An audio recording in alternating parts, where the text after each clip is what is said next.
Hola a todos y todas por ahí, ¿qué tal? Saludos de Javier García. Vamos a escuchar esta ponencia de la doctora Rosa Gasa, investigadora. Muy interesante lo que nos propone de cómo transformar células de la piel a células productoras de insulina. Ella en la ponencia lo explica, está trabajando en ello, lleva muchísimos años con esta investigación y en esta ponencia nos lo deja todo muy clarito para que lo podamos entender. Es un avance muy importante el que se está haciendo para investigar esto, para poder curar la diabetes infantil en niños, y yo recomiendo que lo escuchéis. Venga, vamos a escuchar esta ponencia de la doctora Rosa Gasa. Por otro lado, para las personas que tienen diabetes tenemos que tener islotes, células beta que produzcan insulina, y eso es lo que vamos a ver ahora en las otras dos ponencias.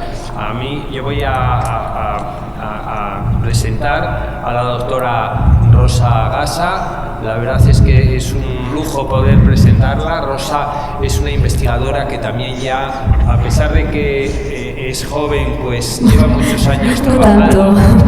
Ella es doctora en biología, se formó aquí en España y posteriormente estuvo en Estados Unidos un montón de años, y bueno, pues hemos conseguido que volviera. Actualmente ya lleva un montón de años, desde el 2004 trabajando en el IDIBAPS en Barcelona, en el Instituto de Investigaciones Biomédicas Pi Sunyer, que está asociado al Hospital Clínic de Barcelona, y ella lleva una línea muy importante y muy interesante sobre el conseguir islotes, o mejor, células beta.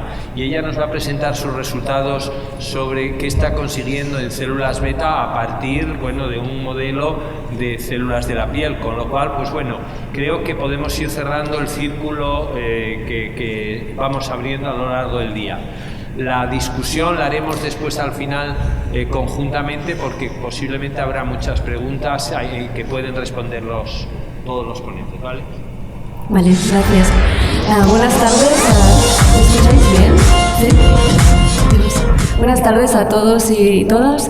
Estoy también encantada, muy contenta de estar de nuevo aquí y de hecho de poder compartir con vosotros algunos de los datos que hemos generado en estos últimos años, y sobre todo explicaros qué es lo que estamos haciendo ahora y qué es lo que nos gustaría hacer en el futuro próximo. Bueno, este es el título de la presentación. Bueno, pues esta es la primera diapositiva en la que, como todos sabéis, y lo hemos repetido varias veces hoy también, el año pasado fue el centenario del descubrimiento de la insulina. Y esto supuso algo muy importante para esta enfermedad, porque pasó de ser una patología fatal, una enfermedad fatal, a ser una enfermedad o patología crónica y tratable. Y de hecho, un año después del descubrimiento, pues este artículo nos lo acaba de mostrar también la doctora Vives antes, pero los doctores que hicieron el descubrimiento de la insulina, pues ya dijeron que estaban entonces en condiciones de alcanzar la cura de la diabetes. Y esto fue en marzo, pues, del 1922. Bueno, pues ha pasado mucho tiempo, se ha avanzado mucho, como ya sabéis, en insulinas, análogos, administración, manera de control, etcétera, pero la terapia insulínica sigue siendo la terapia insulínica. Y para todos vosotros, más que nadie, sabéis que no es fácil y que no está exenta muchas veces de complicaciones secundarias a largo plazo. Pues bien, cuando hablamos de qué es la cura de la diabetes, o qué sería la cura de la diabetes, para aquellos que trabajamos o que estamos interesados en el campo de la medicina regenerativa, siempre decimos es algo muy sencillo. Lo que tenemos que hacer es recuperar la capacidad de producir insulina del cuerpo. Súper fácil de hacer, fácil de decir, difícil de hacer. Dentro de medicina regenerativa hay dos estrategias, una que es la de regenerar, que puede ser impulsar la expansión de células beta que haya remanentes en el páncreas, que hoy lo ha explicado el doctor Ocaña esta mañana. También puede ser impulsar la conversión de células residentes en el páncreas que no son beta, que creo que el doctor Gautier nos hablará también después, en la siguiente ponencia. Pero también hay otra estrategia que es la de reemplazar. ¿Reemplazar con qué? Con células que le llamamos células beta sustitutas, que básicamente lo que queremos es que sean capaces de regular la glucosa y por tanto conseguir la independencia de la insulina de la persona que tiene diabetes tipo 1. Pues bien, el trasplante de islotes pancreáticos, de hecho, es un ejemplo de una terapia celular de reemplazamiento. Y se está realizando con éxito relativo, pero tiene una serie de limitaciones que hacen que sea poco viable que este tipo de aproximación pueda ser utilizada para tratar a la gente con diabetes tipo 1 en general.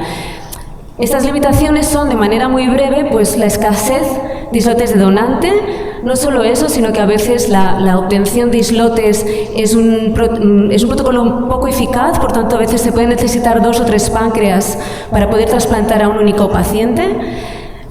Luego es la baja supervivencia, muchas de las células que se trasplantan mueren poco después del trasplante y otras se van perdiendo de manera paulatina, por lo que muchas veces esto significa que se van a requerir trasplantes repetidos o repetitivos de islotes pancreáticos. Y después otra muy importante, que es la inmunosupresión, es decir, se va a necesitar un tratamiento inmunosupresor de por vida porque está recibiendo células que no son tuyas. Pues bien, viendo todas estas limitaciones, la ciencia en general, o la comunidad científica, los investigadores del campo, nos hemos planteado la posibilidad de si se podrían crear estas células beta sustitutas en el laboratorio. Y perdonad porque creo que esto debe ser el PDF. Bueno, la opción primera en la que se pensó fueron las células madre. Las células madre tienen una serie de características que las hacen particularmente interesantes para este tipo de terapias. Por una parte son lo que llamamos pluripotentes, que lo que quiere decir es que tienen la capacidad de generar cualquier célula del cuerpo. Y esto es muy importante porque quiere decir que podrán también generar célula beta. Luego, que crecen ilimitadamente. Por tanto, esto es un concepto muy interesante porque quiere decir que pueden ser una fuente renovable y casi inagotable de materia prima para generar nuevas células beta. Pues bien, los protocolos de la conversión de una célula madre en una célula beta se hace a través de los protocolos que conocemos con el nombre de diferenciación dirigida, que básicamente lo que pretenden es imitar cómo se forma la célula beta durante el desarrollo embrionario, pero ahora imitándolo pues en una placa de plástico en el laboratorio. Y los primeros protocolos de diferenciación dirigida vienen del año 2006. Y desde entonces, en estos 16 años, han habido muchos equipos de investigadores que han trabajado en este tema y que han avanzado muchísimo los protocolos de diferenciación hasta conseguir células que cada vez son más parecidas a una célula beta real. Y bueno, simplemente también quiero destacar que una de las últimas publicaciones es la de Diego Balboa, que mañana nos va a dar una presentación y supongo que también hablará de este tipo de protocolos, y yo no voy a hablar más. Sí que os quería comentar que fruto de todo este trabajo hay en estos momentos ya 2 ensayos clínicos que están en marcha, no acabados. Uno acaba de empezar, otro lleva un poco más, en Estados Unidos, que lo que tratan es de estudiar la viabilidad y la seguridad también del trasplante de células derivadas de células madre embrionarias en un grupo reducido de pacientes o de personas con diabetes tipo 1. Pero bien, el proyecto del que os voy a hablar no concierne para nada a células madre, sino que trata de un paradigma de biología un poco distinto, que es la conversión de una célula del cuerpo adulta diferenciada en otra célula diferente. Es un proceso que conocemos con diversos nombres, entre ellos reprogramación directa o transdiferenciación, y que básicamente, y lo que es muy importante, es que se hace sin pasar por un estado pluripotente. Y nos interesamos por este paradigma. ¿Y por qué? Porque pensamos que tenía algunas ventajas respecto a lo que podía ser el trabajo con célula madre. Una de las ventajas, pensamos, es que aquí pues, hay poco riesgo de formación de tumores, porque esto muchas veces está asociado al estado pluripotente, y aquí, como no vamos a pasar por ningún estado de transición pluripotente, pues es algo de lo que no nos tenemos que preocupar. Y luego, en teoría, los protocolos van a ser un poco más cortos que los protocolos de diferenciación dirigida, por lo que pensamos, pues bueno, que a la larga, pues igual el coste, la implementación, el uso de estos protocolos podía ser más fácil que la diferenciación dirigida a partir de célula madre. Bien, pues la idea era súper sencilla. Pensamos, bueno, si puedes obtener una célula X del cuerpo, la conviertes en célula beta y luego, una vez la tienes convertida en célula beta, pues la puedes retornar al mismo paciente. Gran ventaja de este tipo de terapia, pues bueno, que no vas a necesitar inmunosupresión, como mínimo en el ámbito del rechazo del trasplante, porque las células van a ser del propio individuo. Entonces, el kit aquí, o una de las cuestiones, es qué célula vamos a utilizar, ¿no? Y de hecho, antes que nosotros empezáramos a trabajar con esto, ya habían otros trabajos en que se habían hecho reprogramaciones directas a célula beta, pero generalmente eran a partir de células que les llamamos que eran como un poco parientes de la célula beta, pues eran como primas hermanas, como una célula hepática, o casi como hermanas, como una célula alfa que produce glucagón. Pero claro, pensamos que la traslación clínica de esto era un poco complejo, porque como vamos a sacar un trozo de hígado, y nos planteamos en ese momento la posibilidad de si sería posible utilizar como fuente, como materia prima, una célula que era muy diferente a una célula beta, pero que tenía una ventaja, que era muy fácil de obtener, y entre ellos el fibroblasto de piel. El fibroblasto de piel, bueno, pensar que la piel es el órgano más grande y accesible que tenemos, por tanto pensamos que esto podía ser una buena opción. Y aparte, nos ofrece también ventajas, porque son de manipulación relativamente fácil. Todo tiene sus problemas, pero es relativamente fácil comparado con otros tipos celulares y crecen bien en el laboratorio. Por tanto, una vez habíamos decidido que vamos a hacer lo del fibroblasto de piel, el kit de la cuestión era cómo vamos a pasar del fibroblasto a una célula beta. Vale. Perdona porque las diapositivas están un poco, pero bueno, iremos haciendo. Os voy a dar una pincelada de lo que es una reprogramación celular para que entendáis exactamente lo que habíamos hecho. Todas las células del cuerpo comparten un mismo material genético, ADN, ¿vale?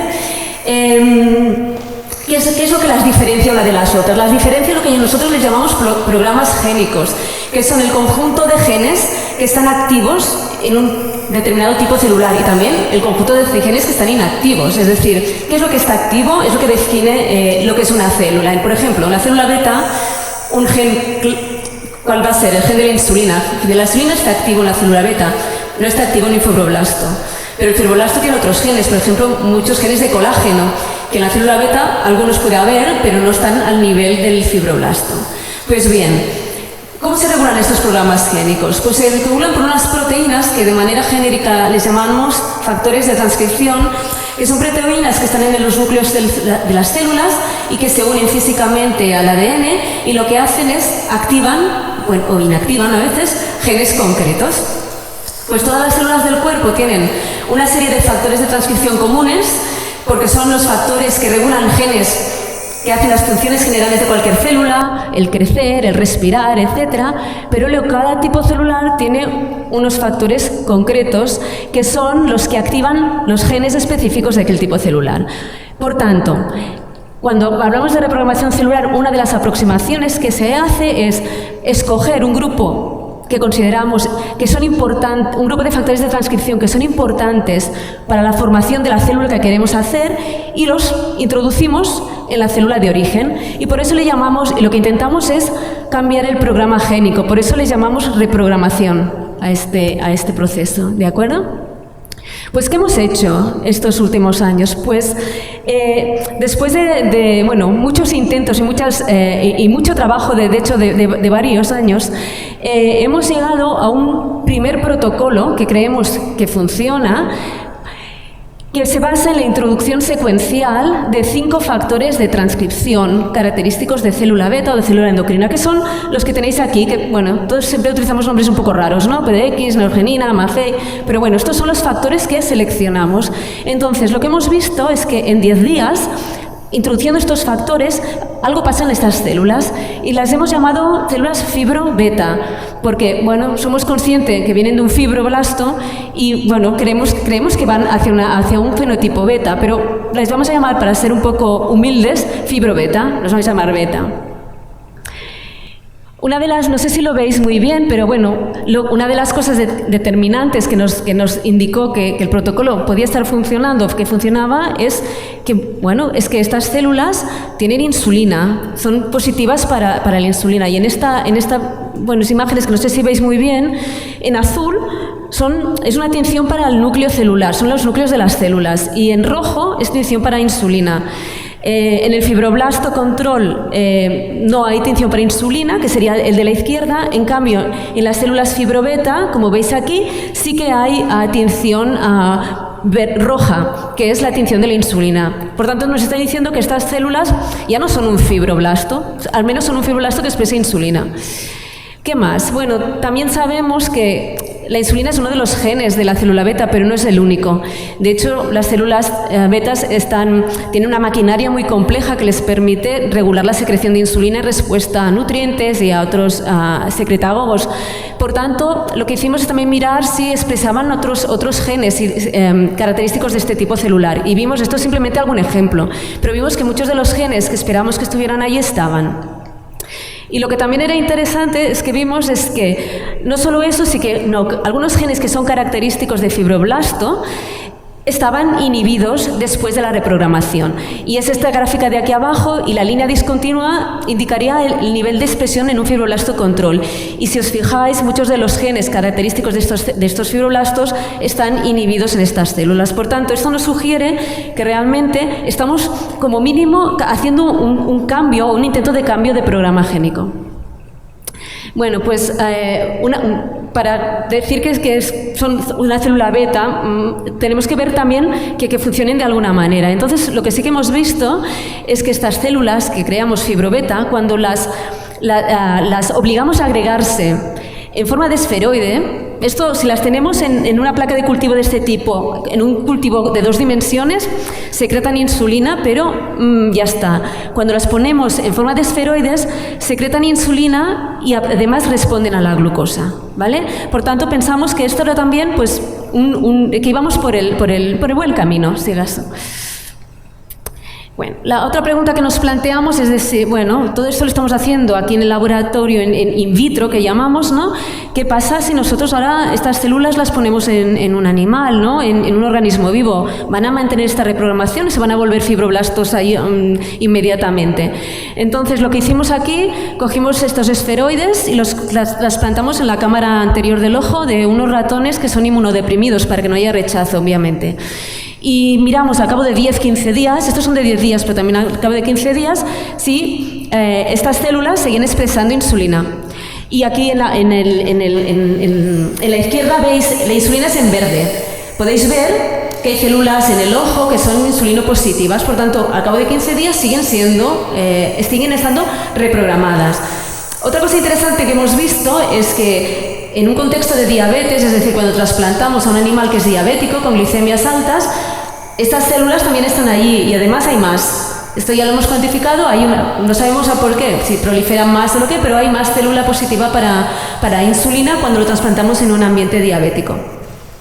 Y la gráfica que tenéis a la derecha es simplemente una cuantificación de la insulina que podemos detectar en el humor acuoso.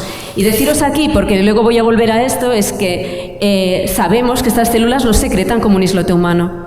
De hecho, en el humor acuoso encontramos entre 10-20 veces menos insulina humana de estas células que en un islote humano, a números iguales de célula trasplantada. Bien, ¿qué más? Bueno, lo que queríamos ver sobre todo es si estas células funcionaban in vivo, es decir, si estas células secretaban insulina en respuesta a la glucosa cuando estaban en un organismo vivo. Y volvemos a repetir trasplantes, pero ahora con muchas más células para poder detectar la insulina humana en el plasma. Y trasplantamos de nuevo ratones inmunodeprimidos y vimos los animales no trasplantados, que es lo que tenéis a la izquierda, evidentemente no detectamos insulina humana, porque un ratón no tiene insulina humana, ¿de acuerdo? Pero cuando los trasplantábamos, aquí son 2 sitios distintos de trasplante, que no me voy a hablar del porqué, pero cuando trasplantábamos vimos que sí que detectábamos insulina humana en el plasma. Y lo que era más interesante es que detectamos que más insulina después de la inyección de un bolus de glucosa, que es, no sé si podéis ver los números, pero 0,20, 0,20, 0,20 se refiere al momento cero y a 20 minutos después de haber administrado glucosa. Bueno, pues con todo esto es lo que tenemos muy resumido y lo que tenemos hasta ahora. Y ¿a dónde vamos y qué es lo que estamos haciendo? Estamos siguiendo. Lo que tenemos claro, y por eso os he explicado lo de que estas células están secretando menos con islote humano, lo que tenemos claro es que tenemos que mejorar bastante más estas células y tenemos que aumentar su contenido de insulina seguro y posiblemente mejorar también la regulación de la glucosa. ¿Y cómo lo vamos a hacer o cómo lo estamos haciendo?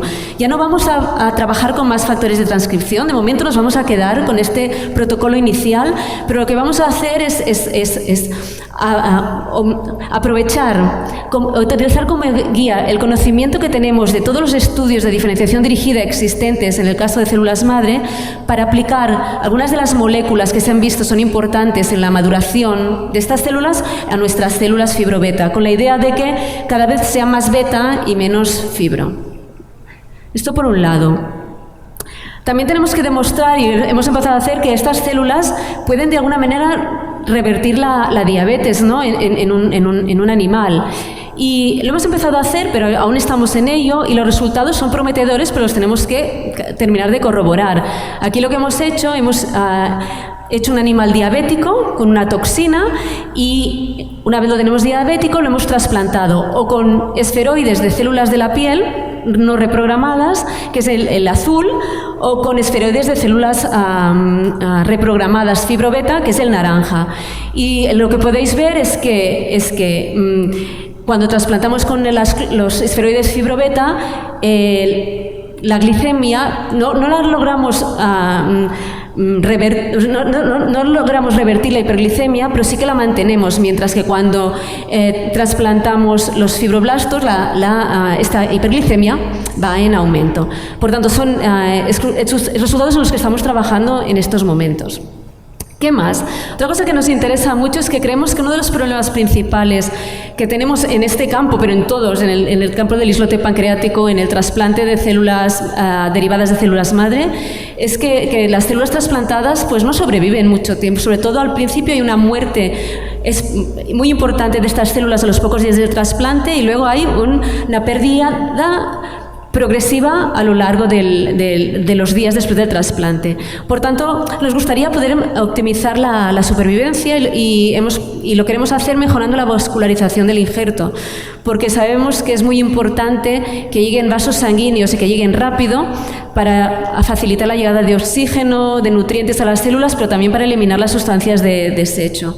Y la estrategia que hemos tomado y que estamos haciendo es hemos decidido añadir otro tipo celular a nuestros esferoides de células fibrobeta, que son células endoteliales.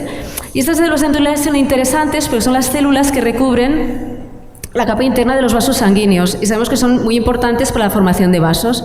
Por tanto, lo que estamos haciendo en los esferoides, estamos introduciendo estas células endoteliales y de momento lo que tenemos es que esto tiene un efecto positivo sobre la vascularización del implante. Esto es una cuantificación de la densidad de vasos y las columnas en verde, las barras en verde son los implantes que llevan clústeres con endoteliales, mientras que las naranjas son los implantes que tienen solo células fibrobeta y veis que en todos los casos hay un aumento de la densidad de vasos.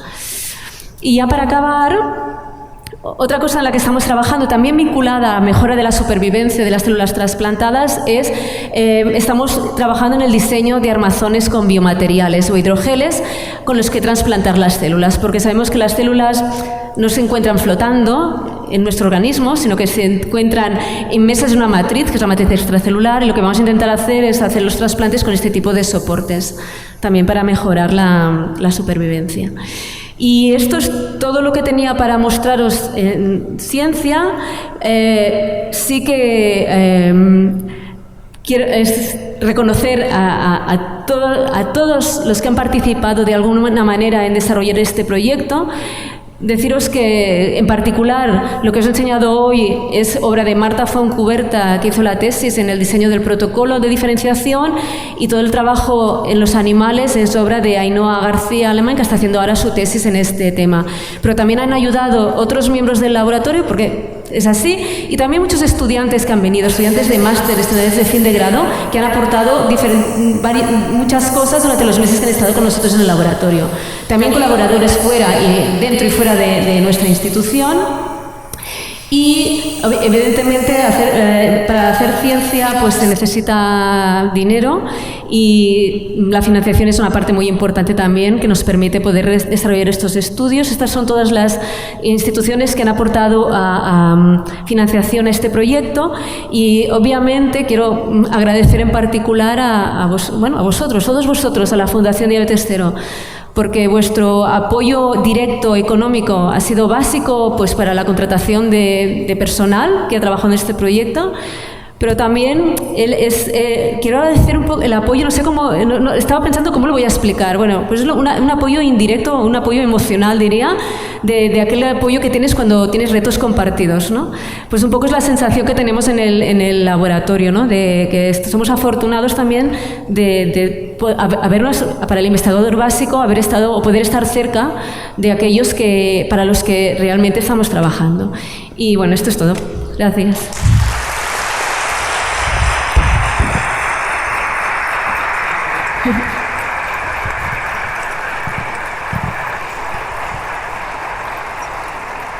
Y bueno, pues aquí habéis visto esta ponencia tan magnífica que acabas de escuchar y que no está por ahí en ningún otro canal. Recuerdo que los medios de comunicación no han ido a cubrir este evento tan importante, este congreso que se celebra cada cierto tiempo. En este caso, el anterior se hizo hace 5 años y, lo dicho, pues el único medio que ha estado allí, en este caso, he sido yo, Javier García. Muy interesante todo. Muchas gracias por esta magistral ponencia que hemos visto y, como siempre te digo, saludos de Javier García. Nos vemos en el siguiente vídeo. Adiós. Hola a todos y todas por ahí, ¿qué tal? Saludos de Javier García.